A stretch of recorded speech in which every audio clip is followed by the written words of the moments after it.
سلام به همه دوستان و همراهان عزیزم. امیدوارم در تاریکی های زندگیتون بتونید نور امید رو پیدا بکنید که راه رو برای شما روشن میکنه و به سمت آرزوها و اهدافتون راهنماییتون میکنه. با هم آماده میشیم برای گرفتن فال امروز.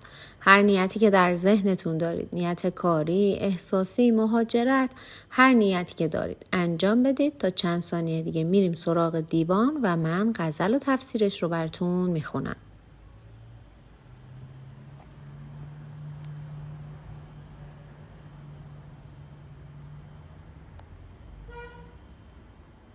خب دوستان، اگر نیت هاتون رو انجام دادیم با هم ببینیم حضرت حافظ امروز چه توصیه‌ای برای ما دارن.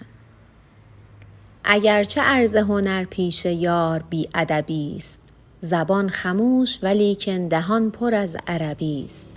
پری نهفته رخ و دیو در کرشمه حسن، بسوخت دیده ز حیرت که این چه بوالعجبی است.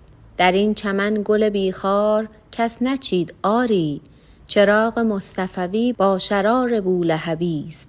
سبب مپرس که چرخ از چه سفله پرور شد، که کام بخشی او را بهانه بی سببی است. به نیم جو نخرم طاق خانقه و رباط، مرا که مصطبه ایوان و پای خم طنبی است. جمال دختر رز نور چشم ماست مگر، که در نقاب زجاجی و پرده عنبی است. هزار عقل و ادب داشتم من ای خواجه، کنون که مست و خرابم صلاح بی ادبی است. بیار می که چو حافظ هزارم استظهار، به گریه سحری و نیاز نیم شبی است.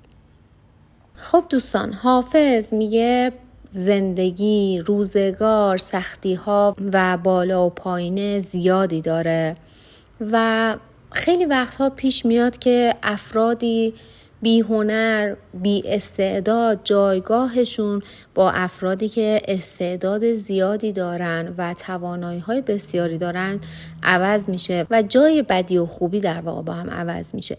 ولی این رو بدونید که در آخر خورشید پشت ابر نمیمونه و جایگاه خوبان در کنار شیاطین جلوه پیدا میکنه.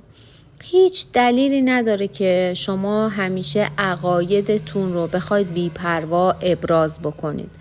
اگر خداوند رو همیشه به یاد داشته باشید، احساس آرامش بیشتری میکنید و این رو همیشه در ذهنتون داشته باشید که شادی و غم همیشه با هم بودن. گل و خار یار همدیگه هستن و هیچ گلی بی خار نیست. شما در راهی قدم گذاشتید که با رقابت با دیگران در واقع مشغول هستید. مبادا برای رسیدن به هدفی که برای خودتون تعیین کردید دست به هر کاری بزنید و در واقع اون خوی شیطان صفت رو در خودتون پرورش بدید و بیدارش بکنید. هیچ انسانی بی عیب و نقص نیست و شما هم از این قاعده مستثنا نیستین. عیب هاتون رو، نقص هاتون رو و نقاط و ضعفتون رو بپذیرید.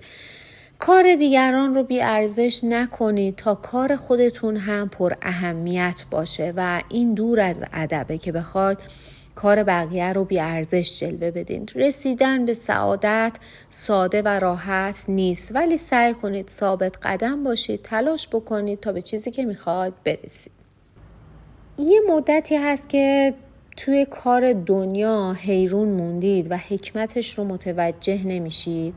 به این دلیل که گفتم خیلی از افراد بدون هیچ علتی، بدون هیچ توانایی صاحب نام میشن، پیشرفت میکنن و همونطور که گفتم عده‌ای از افرادی که با استعداد هستن، توانمندی های زیادی دارن، رفته رفته از میدون خارج میشن. با این فکرها خودتون رو مشغول نکنید و به جای این افکار بشینید استعدادهاتون رو پیدا بکنید، اونها رو تقویت بکنید و ازش بهره ببرید. شما انسانی با عقل و درایت هستید که همیشه سعی میکنید بر احساستون پیروز بشید و از منطق و استدلال عقلیتون در کارهاتون کمک بگیرید. پس این بار هم به شناخت استعدادهاتون بپردازید و اونها رو برای رسیدن به هدفتون تقویت بکنید. در بیت اول که حافظ میگه اگرچه عرض هنر پیش یار بی ادبی است، زبان خموش ولیکن دهان پر از عربی است. در واقع میگه اگرچه هنرنمایی و فضل فروشی در پیشگاه معشوق که مجموع کمالات هنر رو داره خلاف رسم ادب هست، من هم به این علت خاموش موندم، در حالی که زبانم پر از سخن و پر از حرفهای شیوا و رسا هست. توصیه حافظ به شما اینه که شما هم مثل انسانهای با منطق و فرهیخته متواضع باشید و بدونید یه همچین آدم‌هایی متاسفانه در جامعه کنونی کمتر دیده میشن و شاید ارزش و اهمیتشون خیلی شناخته نمیشه. ولی شما ناراحت نباشید، دنیا روی یک مدار نمیمونه و بالاخره ارزش و استعدادهای واقعی شما معلوم میشه. انسان موفق و کوشایی هستید. اگر دست به هر کاری میزنید اون رو نیمه رها نکنید حتما موفق میشید، چون از چنان هوش و استعداد بالایی برخورد هستید که اگر وقتتون رو صرف کارهای بیهوده نکنید به جرئت میشه گفت شما جزء نوابغ و انسانهای برجسته خواهید شد. انسانی مثل شما بلند همت و با سخاوت نباید از فریبکاری، دورویی و دغل‌بازی مردم ناراحت بشه، چون در کنار هر گلی مسلماً خاری هم وجود داره. ولی شما سعی بکنید راه درست خودتون رو پیش بگیرید و به اون راه ادامه بدید. خیلی وقتها سعی میکنید مصلحت اندیش باشید و خیلی حرفها رو از سر مصلحت اندیشی نمیزنید، اما در مورد نیت احساسیتون باید مصلحت اندیشی رو کنار بذارید، مستقیما حرف دلتون رو با شخص مورد نظرتون در میون بذارید، چون اون شخص منتظر شنیدن حرفهای شما هست. دوستان، اگر برای خرید و فروش نیت داشتید باید بگم فروش به موقع است، ولی خرید در حال حاضر بهتون توصیه نمیشه. و اگر برای ازدواج و طلاق هم نیت داشتید باید بگم هم طلاق هم ازدواج براتون اتفاق میفته. حافظ میگه بهار زندگی شما در راه هست. از فرصتی که در اختیار شما قرار میگیره نهایت استفاده رو ببرید که زندگی انسان در واقع به یک تار مو بسته است و هیچ کس از فردای خودش خبر نداره.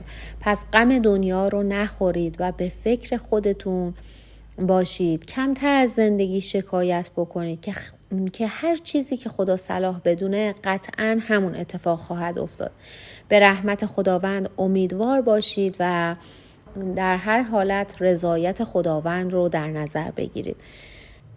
دوستان، حافظ میگه چرا گاهی وقتها لجبازی و یک دندگی میکنید؟ با لجبازی و یک دندگی گاهی وقتها کارتون رو به تأخیر میندازید و خودتون باعث میشید که گره در کارتون بیفته. کمی سعی بکنید روی این اخلاقتون کار بکنید و این خصوصیات اخلاقی رو از خودتون دور بکنید. دوستانی که نیت تحصیلی داشتن باید بگم که در امور علمی براتون پیشرفتی حاصل میشه، ولی یه مقداری نیاز به کوشش بیشتری برای شما هست، اما نگران نباشید که در نهایت نتیجه به نفع شما خواهد بود. در آخر هم حافظ میگه در مورد نیتی که دارید، در مورد هدفی که دارید، بالاخره کارها طبق میل شما پیش میره. به اتفاقات و چیزهایی که نسبت به اونها بیخبر بودید آگاه میشید. سعی بکنید به زندگی عشق بورزید، زندگی رو دوست داشته باشید و به فکر ناملایمت‌های زندگی نباشید. با همه مهربون باشید و بدونید که انسان‌های قوی به فضای اطرافشون حساس هستن، اما افراد ضعیف نسبت به احساسات خودشون حساس هستن.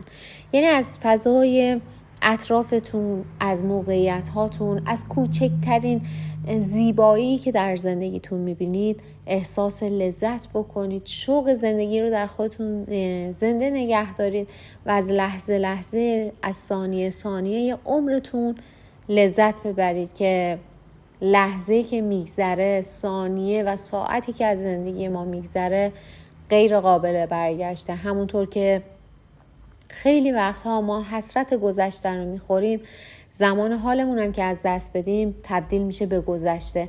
پس نهایت استفاده رو ازش ببریم، نهایت لذت رو ازش ببریم که تبدیل به حسرت برای ما نشه.